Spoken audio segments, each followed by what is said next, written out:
আল্লাহ রাসূল বলেছেন দারিদ্রতা মানুষকে কাফেরের দিকে ধাবিত করে, দারিদ্রতা মানুষকে কাফের বানিয়ে ফেলে।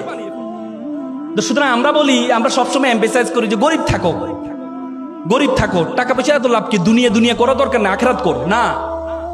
ইসলামের যত বড় বড় ইবাদত আছে, সবচেয়ে বেশি বড় ইবাদত গুলো কিন্তু ধনীর জন্য।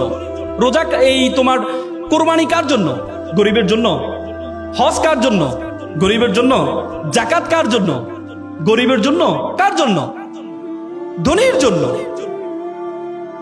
আল্লাহ তাআলা কোরআনে আকিমুস সালাত ওয়া আতুজ যাকাত, যাকাত আদায় করতে বলছে, যাকাত প্রদান করতে বলছে, যাকাত খাইতে বলে নাই।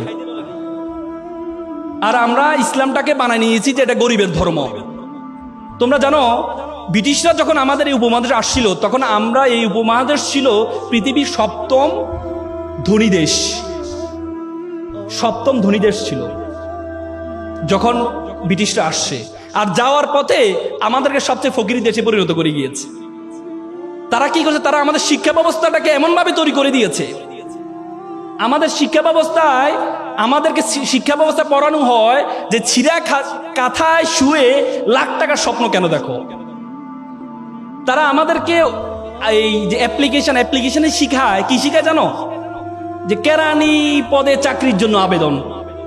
কখনো দেখছো সিইউ পদে আবেদনের চাকরির জন্য আবেদন তোমাদেরকে শিখাইতে? এমডি পদে আবেদনের চাকরি শিখাইতে? আমাদেরকে যে কেরানি পদে আবেদন।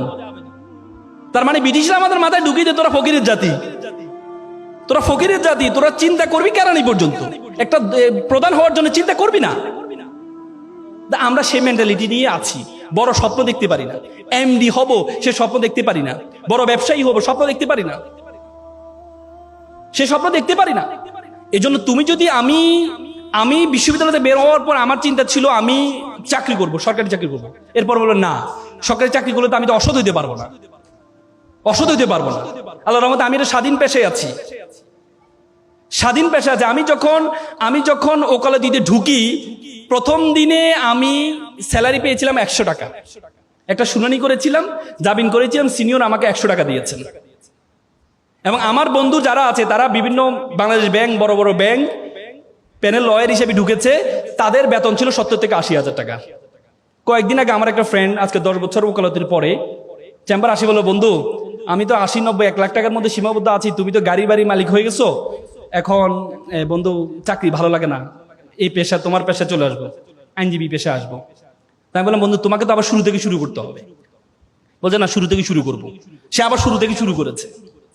তার মানে যদি আমি সেদিনের টাকার বড় স্বপ্ন দেখতাম না 70-80 হাজার টাকা আমার লাগবে, তাহলে আজকে এই অবস্থায় I have 12 juniors in my chamber, 12 জন জুনিয়র আছে আমার, সে সুযোগটা হতো না। এজন্য তোমাদেরকে চিন্তা করতে হবে যে তুমি কি চাও, তোমার মেন্টালিটি কি। সেটির জন্য চাওয়ার আগে প্রথমে তোমার সম্বন্ধে তোমাকে জানতে হবে। Who are you, who are you want to go, তুমি কে, তোমার সম্বন্ধে। আমরা সবসময় বললাম না, ব্রিটিশরা আমাদের মাথা ঢুকিয়ে দিয়েছে আমরা তো ছোট। দেখো, আগে আরবরা বড় বড় ব্যবসায় পরিচালনা হইতো, আর এখন মুসলমানরা একটা কনজিউমার জাতিতে পরিণত হয়েছে, ভোক্তা। ওরা বানায় আর আমরা ভোক্তা, অথচ আমরা হওয়ার কথা ছিল সবচেয়ে বড়। এই জন্য তোমাদেরকে প্রথমে তোমার সম্বন্ধে জানতে হবে, তোমার সম্বন্ধে তুমি কে, তুমি কতটুকু যেতে পারবা, তোমার সম্বন্ধে জানতে হবে। দেখো 2006 সালে বাংলাদেশে একটা অপটিক্যাল ফাইবার স্টেশন করা হয়েছে কক্সবাজারে। সেটি তোমার পর্তুগাল হয়ে, স্পেন হয়ে, সিঙ্গাপুর, মালয়েশিয়া হয়ে, ফিলিপিন হয়ে আমাদের কক্সবাজারের সাথে যুক্ত হয়েছে। সে অপটিক্যাল একটা তার, ফাইবার কেবল, পরবর্তীতে স্যাটেলাইট, এই কি বলে শেখ মুজিবুর রহমান যে এটা কি বলে হাইটেক পার্কের সাথে যুক্ত হয়েছে। সে তারটার দূরত্ব ছিল 17,500 কিলোমিটার। 17,500 কিলোমিটার একটা তার দিয়ে পুরো পৃথিবীটা আমাদের হাতের মুঠে চলে আসছে। আজকে আমরা এখানে কি করছি, আমেরিকা বসে দেখতে পাচ্ছে, আমেরিকাতে কি করছে আমরা এখান থেকে বসে দেখতে পাচ্ছি, মাত্র 17,000 কিলোমিটার একটা তার দিয়ে। বিজ্ঞান বলে আমাদের মাথার মধ্যে যে তার আছে, নার্ভ আছে, বলা হয় 2 কোটি নার্ভ আছে আমাদের মাথার মধ্যে। একটাকে যদি একটার সাথে যুক্ত করা হয় 2 লক্ষ কিলোমিটার হবে এটা দূরত্ব। মাত্র 17,000 কিলোমিটার দিয়ে পুরো পৃথিবীটা আমাদের হাতের মুঠে চলে আসছে। 2 লক্ষ কিলোমিটার নার্ভ দিয়ে পুরো বিশ্ব জগৎ তোমার হাতের মুঠের মধ্যে চলে আসবে।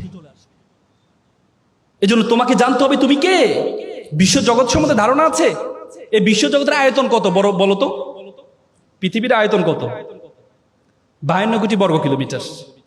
যে পৃথিবী, যে আয়তন, যে পৃথিবীটা, এই পৃথিবীটা আমরা যে সূর্যটা দেখতে পাই, এই 52 কোটি বর্গ কিলোমিটার মধ্যে 7টা মহাদেশ, 7টা মহাসাগর আছে।